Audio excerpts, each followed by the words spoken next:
Oke, selamat malam. Bertemu kembali dengan saya. Saya Eko Aris dari Program Studi Teknologi Rekayasa Mekatronika, Fakultas Vokasi Universitas Sanata Dharma Yogyakarta. Nah, hari ini kita akan diskusi salah satu elemen penting di dalam sistem mekatronika, yaitu sensor. Oke, di sini saya tunjukkan beberapa jenis sensor yang ada di sini. Yang di sebelah kiri di sini ini adalah sensor yang paling sederhana, yaitu limit switch.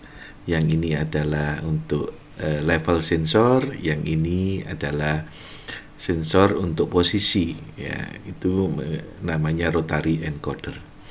Oke, mari kita lihat dimulai dari sistem mekatronik.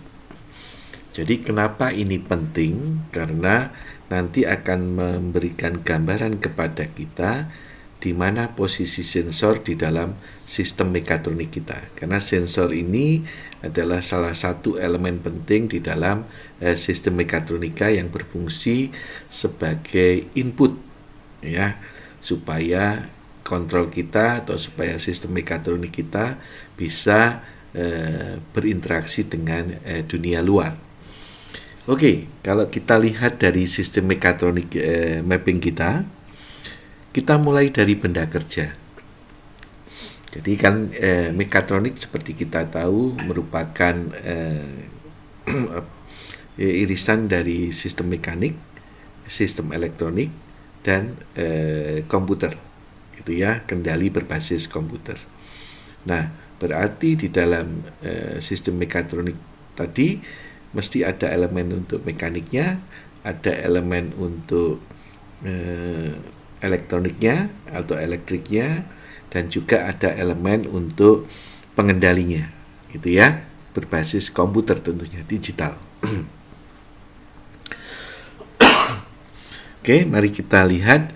Kalau kita melihat dari benda kerja, maka sistem mekatronik yang bersentuhan langsung dengan benda kerja kita itu kita sebut dengan N-efektor. Nah, kalau N-efektor Anda bayangkan di dalam sistem di kita sebagai manusia, N-efektor itu adalah telapak dan jari-jari tangan kita yang nantinya akan berfungsi untuk bersentuhan secara langsung dengan benda kerja yang akan kita tangani.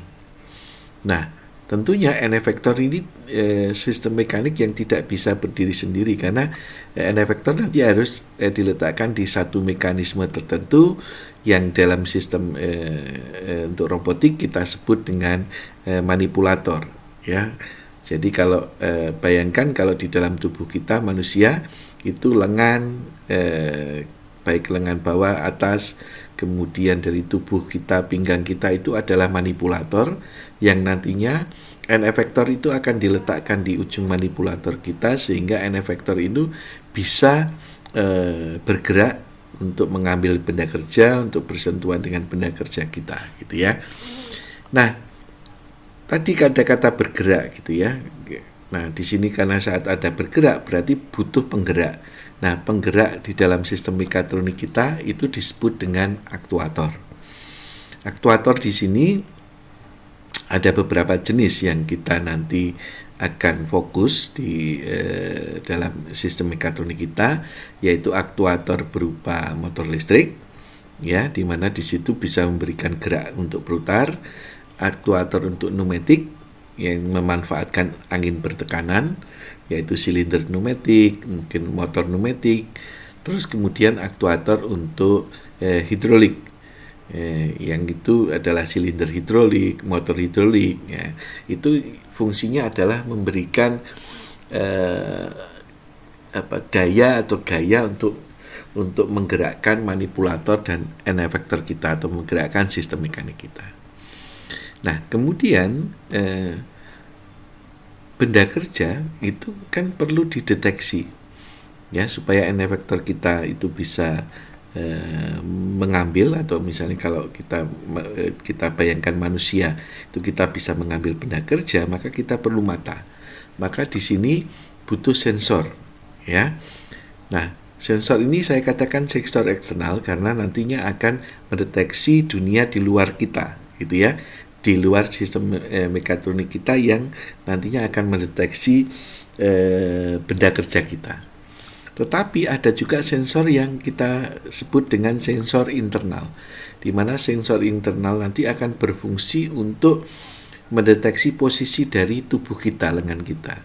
Sehingga nanti dengan kita membaca sensor eksternal, terus kemudian secara eksternal, kemudian kita secara internal juga nantinya ada sensor-sensor, sehingga nantinya kita setelah tahu posisi benda kerja itu ada di mana, maka lengan kita itu akan menuju ke benda kerja yang nantinya akan kita ambil, gitu ya.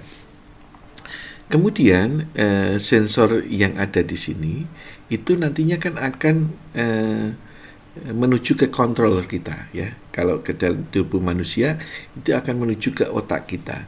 Nah, untuk menuju ke otak kita di situ kita butuh electronic interface, gitu ya. Ada saraf-saraf yang nantinya akan memberikan sinyal ke dalam otak kita. Nah, kemudian dari electronic interface di sini, baik sensornya maupun aktuatornya ini ada interface-nya.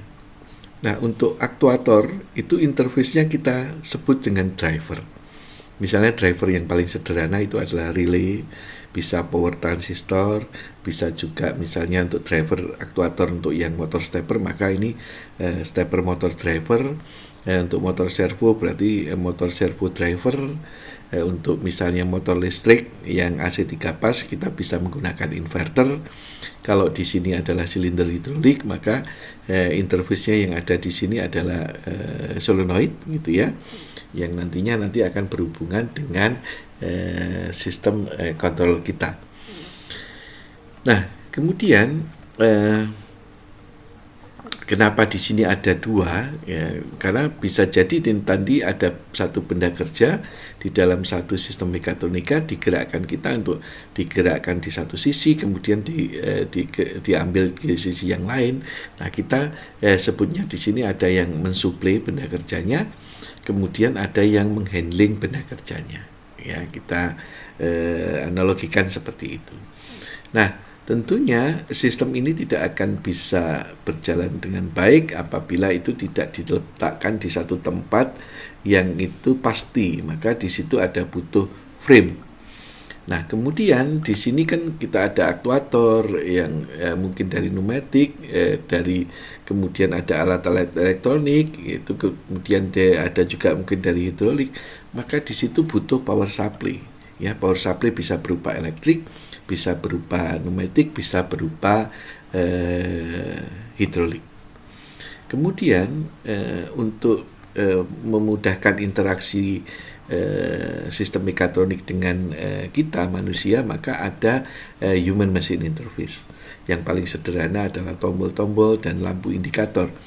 Tapi untuk human machine interface di sini kita bisa menggunakan touchscreen, sehingga di situ kita bisa mendesain tombol sensor dengan lebih fleksibel. Nah, dalam sistem mekatronik ini tidak berdiri sendiri, maka sistem mekatronik ini perlu berkomunikasi dengan sistem mekatronik yang lain.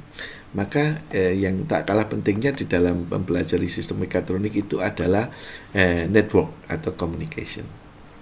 Oke, nah, untuk yang kita pelajari saat ini, yang kita akan diskusikan itu adalah sensor itu posisinya ada di sini.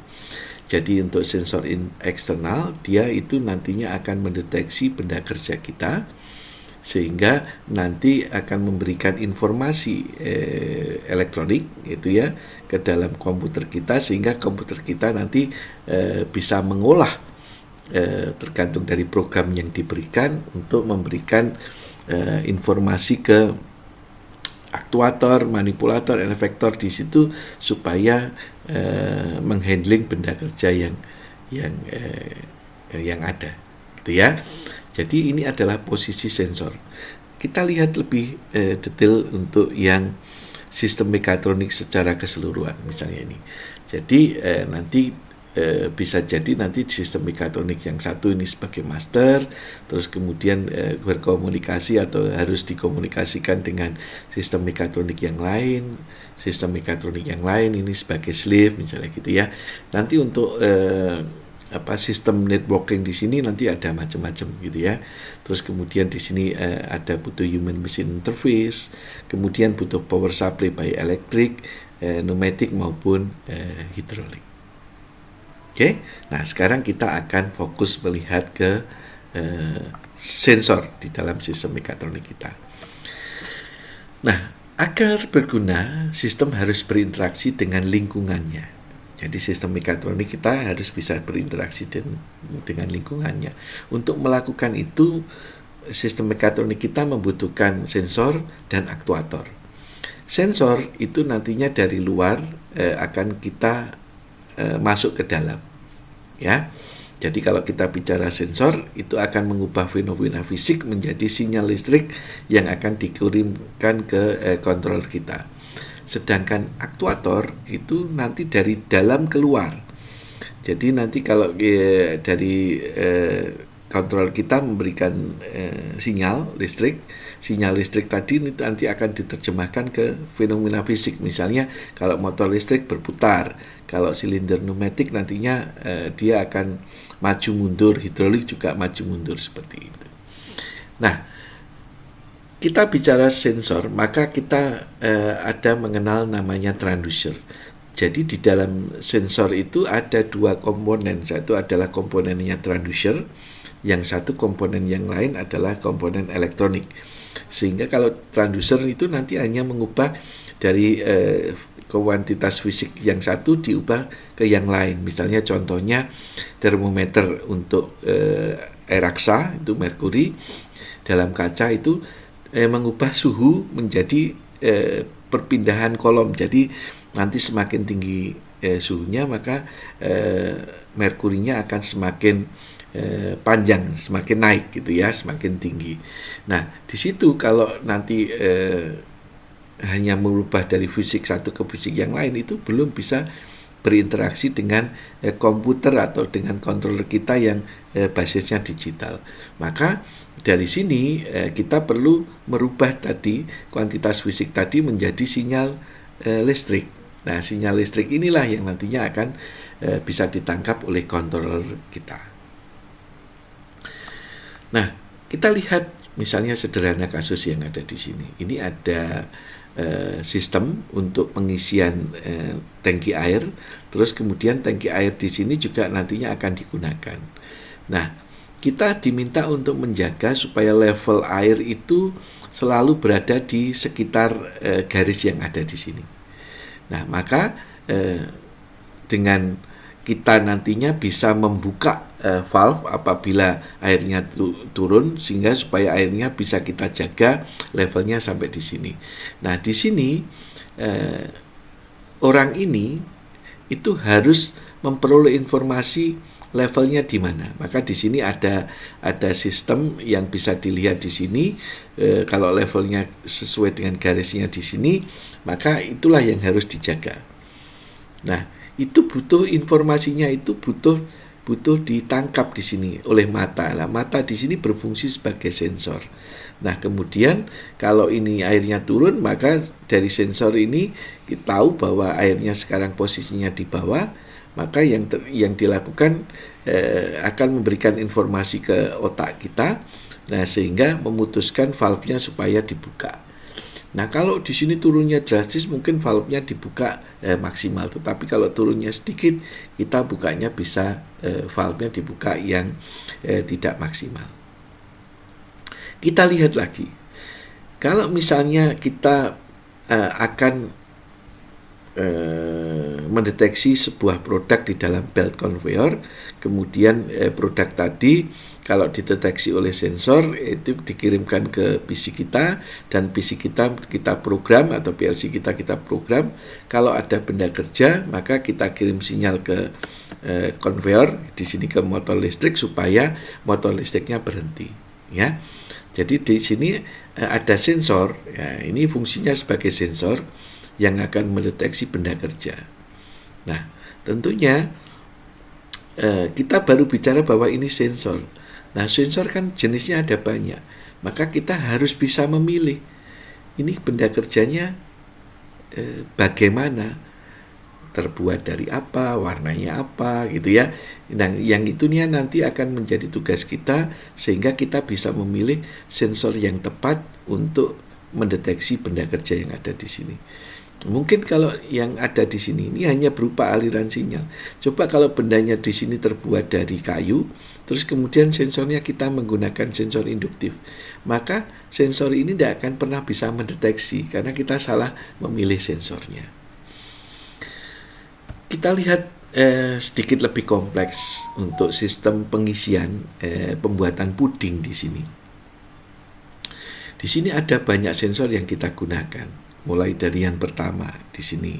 Ini adalah photoelectric sensor yang digunakan untuk mendeteksi apakah suplai plastiknya ini habis atau tidak. Nanti kalau suplai habis maka ini harus diganti.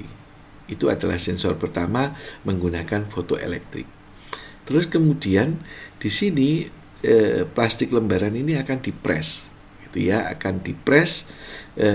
Maka di sini membutuhkan sensor untuk posisi pengepres, gitu ya. Ada minimal, ada maksimal. Kita bisa menggunakan limit switch di sini. Sebetulnya di sini pun juga perlu sensor karena di sini ada heater atau pemanas. Maka kita butuh sensor suhu untuk mendeteksi supaya di sini pemanasnya sesuai dengan yang kita inginkan. Nanti kalau pemanasnya suhunya kurang, maka di sini pengepresannya hasilnya tidak sempurna. Demikian pula saat kelebihan, hasilnya mungkin tidak sempurna juga. Terus kemudian kalau di sini sudah dipres, di sini ada sensor yang digunakan untuk mendeteksi apakah hasil pengepresannya tadi baik. Misalnya menggunakan sensor photoelektrik. Terus kemudian ini harus diisi oleh puding 1, puding 2. Nah, ini masing-masing juga diberi level switch yang mendeteksi apakah pudingnya masih atau sudah penuh, gitu ya. Nah, kalau pudingnya sudah habis, maka di sini harus diisi secara otomatis.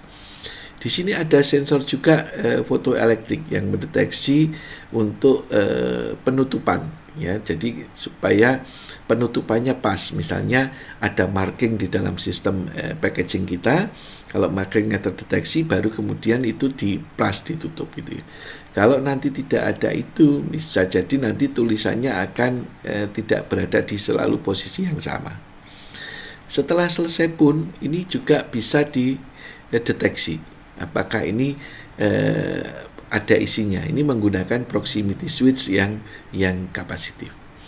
Jadi di dalam sistem yang ada di sini ini butuh banyak sensor dan sensornya beda-beda sesuai dengan kebutuhan kita. Nah, kita sebagai orang mekatronik tentunya yang pertama harus tahu jenisnya apa saja, sensornya masing-masing karakteristiknya bagaimana, terus kemudian kelebihan kekurangannya dari masing-masing, sehingga nantinya saat kita akan memanfaatkan itu kita bisa memilih sensor dengan tepat sesuai dengan kebutuhan yang kita inginkan. Nah, pada dasarnya fungsi dasar sensor itu ada 4 ya, saat kita memiliki sensor. Yang pertama adalah terkait dengan keberadaan. Jadi ada benda atau tidak, ya. Baik itu ada benda atau tidak, itu pun sudah bisa digunakan untuk memilih sensor banyak. Karena untuk mendeteksi keberadaan suatu benda tergantung dari jenis benda kerjanya yang akan kita deteksi, gitu ya. Tadi untuk mendeteksi misalnya logam, untuk mendeteksi non-logam, untuk mendeteksi kaca misalnya, gitu ya. Maka kita sensornya di situ akan bisa kita pilih dengan beda-beda. Yang kedua adalah untuk posisi. Kita untuk mendeteksi kalau tadi bendanya hanya ada, tetapi kita ingin mendeteksi bahwa bendanya itu jaraknya berapa dari kita, maka kita butuh posisi. Fungsi yang ketiga itu adalah mengklasifikasikan, ya. Misalnya untuk membedakan bahwa ini ada benda yang warna hitam, ada yang warna merah, ada yang warna biru, gitu ya. Nah, kita nanti untuk membedakan itu menggunakan sensor apa, misalnya berdasarkan warna atau berdasarkan berat atau berdasarkan panjang dan sebagainya, itu nanti menggunakan sensor apa. Terus terakhir adalah fungsi dasar sensor itu adalah untuk inspeksi, sehingga kita bisa memutuskan bahwa di sini benda kerjanya itu sesuai dengan kriteria kita atau tidak. Kalau sesuai maka ini akan diproses lebih lanjut. Tapi kalau tidak sesuai maka ini bisa kita reject, gitu ya. Kita putuskan bahwa benda ini tidak sesuai sehingga tidak akan kita proses. Ataupun kalau kita sudah memproduksi barang, maka kita perlu mengecek bahwa barang itu bagus atau tidak.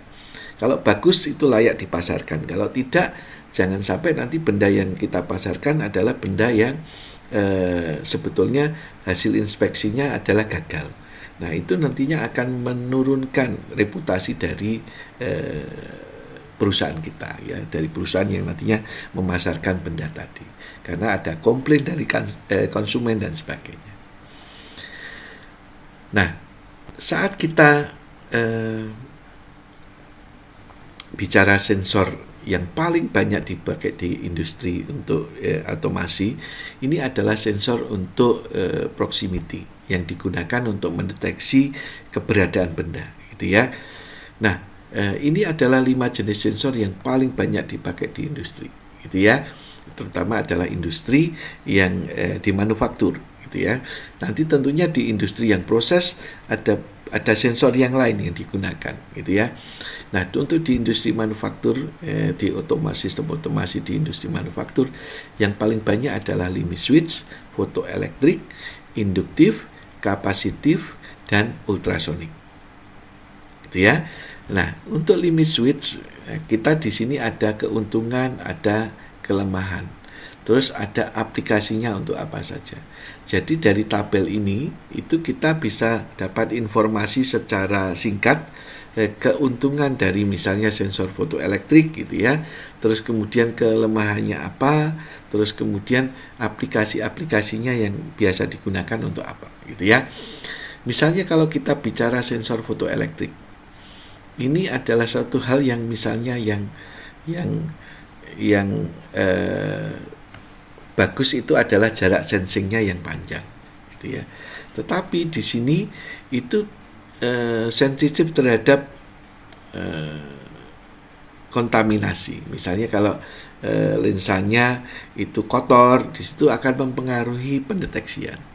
Nah, ini aplikasinya banyak digunakan untuk packaging, untuk material handling, untuk part detection dan sebagainya. Nah, kita bisa melihat dari berbagai macam di sini, ya. Nah, kita mulai dari yang pertama, limit switch. Nah, ini adalah gambaran bentuk dari limit switch, ya. Di sini Anda lihat di sini beberapa limit switch, bentuknya untuk levernya di bagaimana, ada roller, terus kemudian ada yang bentuknya batang seperti ini. Nah, ini nantinya masing-masing ini mempunyai karakteristik yang berbeda. Nah, nanti tergantung dari kebutuhan kita, mana yang nantinya sesuai dengan kebutuhan kita, ya. Bisa jadi ini kita sama-sama limit switch yang kita gunakan, tetapi bentuk dari batang yang nantinya akan bersentuhan dengan benda kerja ini akan beda. Misalnya satu contoh di sini digunakan untuk mendeteksi positioning atau kecepatan dan sebagainya. Ini kita bisa menggunakan limit switch yang bentuknya seperti ini, ya. Nah, di sini ada cam, sehingga kalau pas camnya menonjol di sini menyentuh roller yang ada di sini, sehingga merubah kontak limit switch yang ada di dalam. Ini limit switch itu merupakan perangkat mekanis yang menggunakan kontak fisik untuk mendeteksi keberadaan suatu objek. Nah, kalau nanti kontak objeknya itu menyentuh lever kita, maka akan merubah kontak fisik yang ada di dalam limit switch. Biasanya ada kontak yang normally open, ada kontak yang normally close. Nah, misalnya yang normally open saat tidak disentuh benda kerja maka kontaknya akan terbuka. Tapi kalau bendanya nanti limit switch-nya tersentuh benda kerja, maka kontaknya akan berubah menjadi tertutup seperti itu. Nah, ini adalah karakteristik dari limit switch-nya. Di sini kelemahannya adalah ini, physical contact. Jadi di sini saat kita bicara limit switch, maka benda kerja ini harus menyentuh limit switch-nya. Baru itu nantinya akan merubah kontak limit switch yang ada di dalam. Tentunya ini akan mempengaruhi saat kapan saya menggunakan limit switch. Kalau benda kerjanya itu lembut, sehingga meskipun menyentuh ke lengan dari limit switch itu bisa jadi tidak akan merubah switch yang ada di dalam limit switch. Keuntungannya ini murah gitu ya, dan sistemnya sederhana.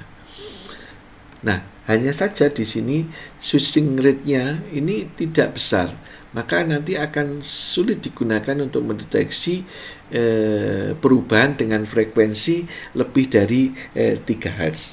Ya, bisa jadi nanti kontaknya tidak akan berubah gitu ya saat kita mendeteksi dengan frekuensi yang lebih tinggi. Nah, di dalam kontak limit switch itu kita mengenal single pole, single through, single pole, single through yang normally open, yang normally close, atau single pole double through SPDT atau double pole double through DPDT. Nah, nanti di dalam limit switch nanti kita akan mempunyai kontak seperti apa. Nah, penting ini untuk kita ketahui karena nantinya kita perlu merangkai, itu yang perlu melakukan proses wiring dengan sistem mekatronik kita. Misalnya kita hubungkan dengan input PLC kita. Nah, kita mau menghubungkan yang kontak normally open atau kontak yang normally close. Karena nanti beda akan mempengaruhi program kita. Ya. Maka di sini juga penting kita tahu bahwa limit switch kita itu kontaknya yang mana gitu ya. Dari berbagai terminalnya tadi, mana common-nya, mana kontak NO-nya, mana kontak NC-nya itu menjadi sangat penting.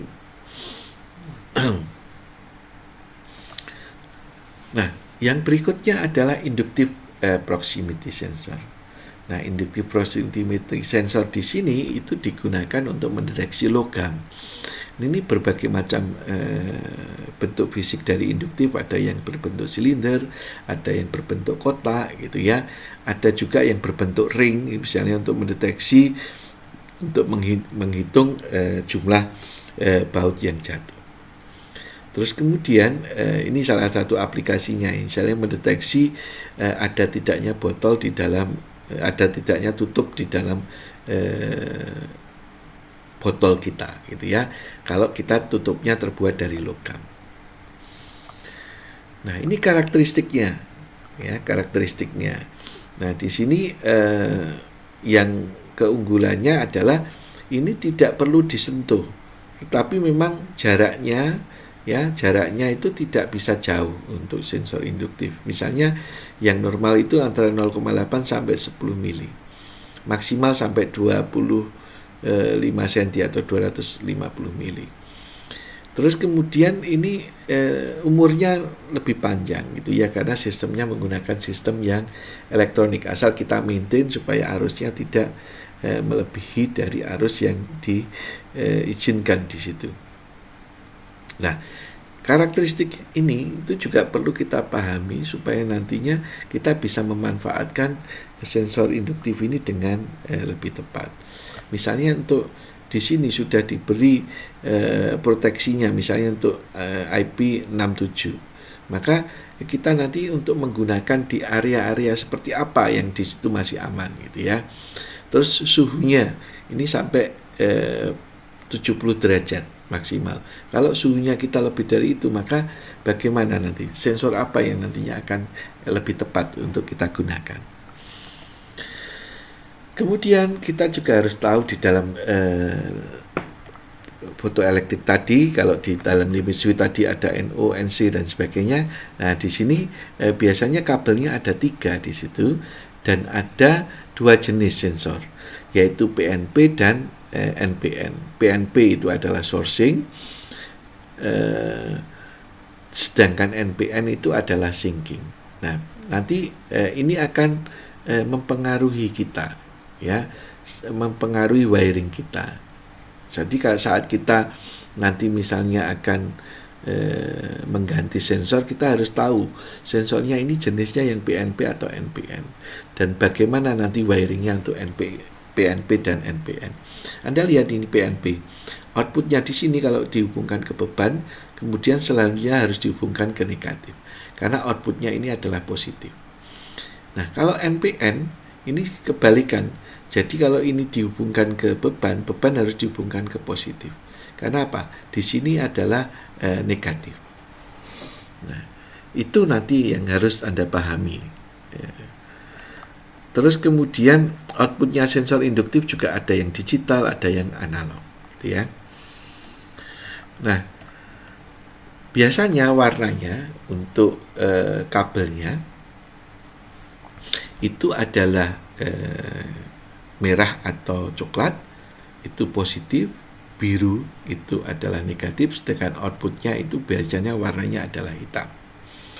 Nah, tetapi nanti kalau ada 4 kabel, misalnya outputnya warnanya putih, warna putih yang ada di sini itu adalah switch-nya yang berbeda, ya. Switch yang di sini misalnya dia kalau mendeteksi benda itu on, mungkin di sini mendeteksi benda justru malah off, gitu ya. Terus kemudian kita kalau bicara sensor fotoelektrik ini juga harus mengetahui tentang standar target yang digunakan untuk spesifikasi dari sensor tadi. Ya, standar targetnya itu biasanya adalah baja lunak dengan ketebalan 1 mili, sedangkan diameter atau panjang lebarnya itu sesuai dengan diameter dari sensornya. Nah, di situ tentunya akan berpengaruh apabila sensor yang sama kita gunakan untuk mendeteksi benda yang diameternya lebih kecil. Tentunya jarak pendeteksiannya ini akan lebih dekat. Demikian pula kalau sensor benda kerjanya tidak beraturan, maka jarak deteksinya bisa jadi lebih dekat. Maka ini nanti akan mempengaruhi assembling secara mekanis kita untuk mendeteksi berapa jarak yang harus kita di mana harus kita tempatkan sensornya supaya sensor bisa mendeteksi benda kerja. Nah, kita harus tahu benda kerjanya ini dimensinya seperti apa. Nah, kita lihat di sini, gitu ya, bahwa kalau size targetnya itu 25% dari size yang normal kita, maka kita harus memberikan faktor koreksi. Misalnya di sini sensor berpelindung yang shielded, ya, berarti ulirnya sampai di ujung di sini itu sesuai karakteristiknya mampu mendeteksi 1 mili. Tetapi targetnya itu ternyata ukurannya separuhnya, 50%-nya. Maka jarak maksimal yang bisa dideteksi tidak 1 mili lagi, tapi berubah jadi 0,83 seperti itu. Nah, ini harus diperhatikan saat nanti kita akan menggunakan sensor ini. Nah, lanjut lagi ke sensor kapasitif. Nah, sensor kapasitif ini digunakan untuk mendeteksi semua benda, tidak hanya logam seperti hanya sensor sensor induktif. Nah, sensor kapasitif itu juga bisa mendeteksi logam maupun non logam. Nah, di sini ada gambar yang menarik di sini. Nanti sensor kapasitif ini punya kelebihan, dia bisa mendeteksi benda kerja yang ada di dalam wadah tanpa mendeteksi wadahnya. Nah, bagaimana itu terjadi? Kita lihat lebih lanjut. Nah, saat kita bicara sensor kapasitif, maka kita harus tahu konstanta dielektrik suatu bahan. Bahan dengan konstanta dielektrik yang tinggi itu akan semakin mudah dideteksi. Nah, bahan yang paling tinggi konstanta dielektriknya itu adalah air. Ya, adalah air. Maka kalau air itu konstanta dielektriknya adalah 80, sehingga kalau di situ dideteksi sensor induktif, dengan spesifikasi jaraknya adalah 10 mili, maka kalau itu air, maka dia benar-benar bisa dideteksi pada jarak 10 mili. Tetapi benda yang dielectric constantnya lebih rendah, maka dia nanti mampu dideteksinya itu ada faktor koreksi sesuai dengan grafik yang ada di sini. Nah, kita lihat misalnya, jika jarak pendeteksian jarak pendeteksian efektif suatu proximity sensor kapasitif adalah 10 mili. Berapa SR-nya dari sensor tersebut jika material yang akan dideteksi adalah alkohol? Nah, kita lihat ini alkohol.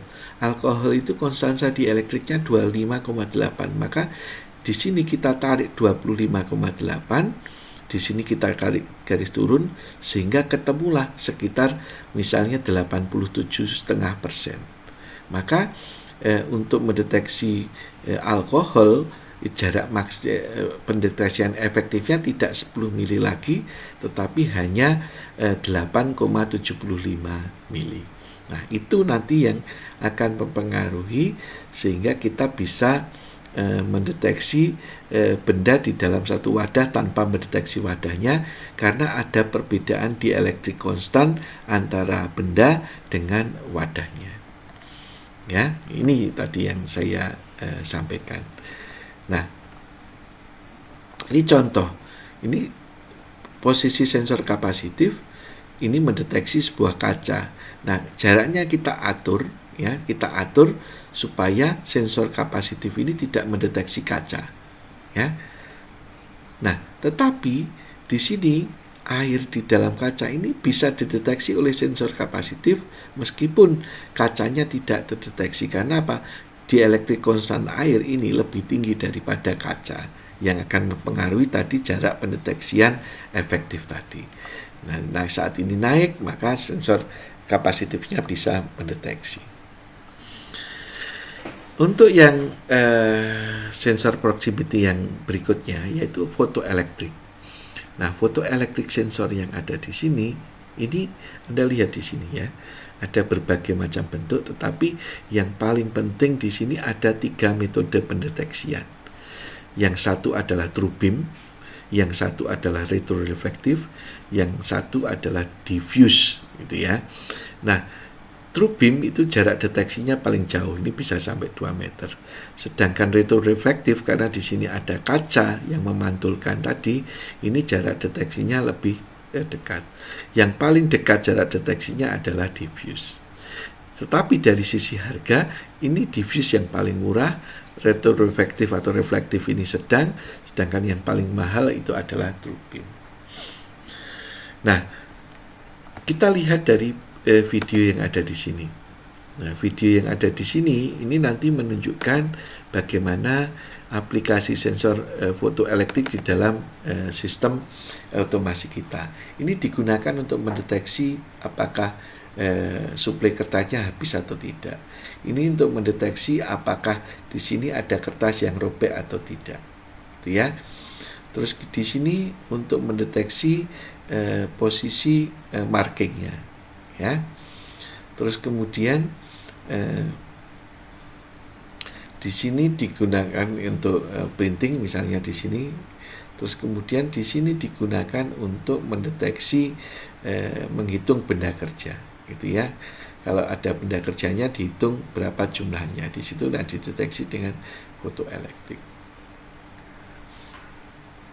Nah, di sini juga digunakan untuk mendeteksi apakah terbalik atau tidak, gitu ya.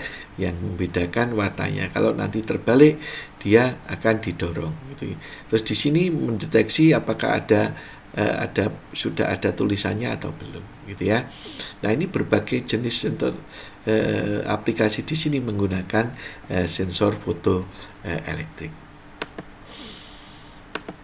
Nah, tadi scan tekniknya kan ada 3 tadi. Nah, ini juga nantinya akan kita harus tahu masing-masing scan teknik ini kelebihan kekurangannya apa. Sama-sama sensor fotoelektrik, tetapi kalau kita salah memilih scan tekniknya, bisa jadi kita tidak akan bisa mendeteksi dengan baik. Nah, di sini true beam. true beam ini digunakan untuk mendeteksi objek yang tidak tembus pandang atau objek yang reflektif. Jadi objek yang memantulkan itu bisa dideteksi dengan menggunakan sensor true beam. Memantulkan dalam hal ini kan memantulkan cahaya. Tidak dapat digunakan untuk mendeteksi objek yang transparan. Getaran dapat menyebabkan masalah kesejahteraan karena sensor ini ada pemancar penerima yang diletakkan terpisah. Nah, sehingga di sini kalau ada getaran bisa jadi sinar yang dipancarkan oleh pemancar ini nanti tidak tepat diterima oleh penerima yang ada di sini. Nah, ini bisa mendeteksi jarak yang jauh dan lingkungan yang udara yang tidak bersih gitu ya, karena kekuatan sinarnya di sini dipancarkan langsung dari pemancar ke penerima. Nah, ukuran benda kerjanya itu nanti minimal adalah sesuai dengan diameter dari lensanya. Kalau bendanya lebih kecil tentunya dia nanti akan lebih sulit dideteksi atau sensitivitasnya menjadi lebih rendah. Nah, itu nanti akan mempengaruhi pemilihan kita. Nah, kalau reflektif atau retroreflektif ini di sini ini ada pemancar dan penerima yang diletakkan satu tempat, tapi di sini ada kaca yang nantinya akan digunakan untuk memantulkan cahaya dari pemancar dan diterima oleh penerima di tempat yang sama. Nah, untuk instalasi tentunya di sini butuh di dua tempat, tetapi untuk kabelnya hanya di satu tempat. Nah, problemnya itu kalau kita mendeteksi adalah benda kerja yang juga memantulkan cahaya. Nah, di sini ada trik di mana di sini ada kacanya itu yang dipolaritasi. Jadi kalau di sini pemancarnya itu sinarnya tegak, nanti kena kacanya akan dipantulkan menjadi datar. Jadi akan diputar gitu ya arah sinarnya. Nah, kalau nanti arah sinarnya itu berputar, maka ini tahu bahwa ini tidak benda kerja tapi adalah sensornya. Nah, tetapi kalau dipantulkannya itu tegak dan baliknya juga tegak, nah ini dia tahu bahwa ini adalah benda kerja yang memantulkan dari cahayanya tadi. Nah, kita bisa juga membuat sudut ya, di samping kita menggunakan reflektor yang dipolarisasi tadi, kita juga bisa membuat sudut terhadap benda kerja. Jadi meskipun benda kerjanya tadi memantulkan cahaya, nanti kalau di sini ada sinar, kalau dia dipantulkan, dia akan memantulkan dengan sudut tertentu sehingga tidak diterima oleh penerima. Nah, di sini bisa menunjukkan bahwa ini adalah benda kerja. Yang terakhir untuk metode pembacaannya itu adalah scan tekniknya adalah untuk diffuse. Nah, di sini diffuse ini sangat dipengaruhi oleh warna, ya, sangat dipengaruhi oleh warna, di mana warna dari benda kerja itu mempengaruhi jarak yang akan kita deteksi. Nah, ini juga nantinya kita harus tahu saat kita akan mendeteksi warna apa sehingga nanti kita memposisikannya yang tepat bagaimana.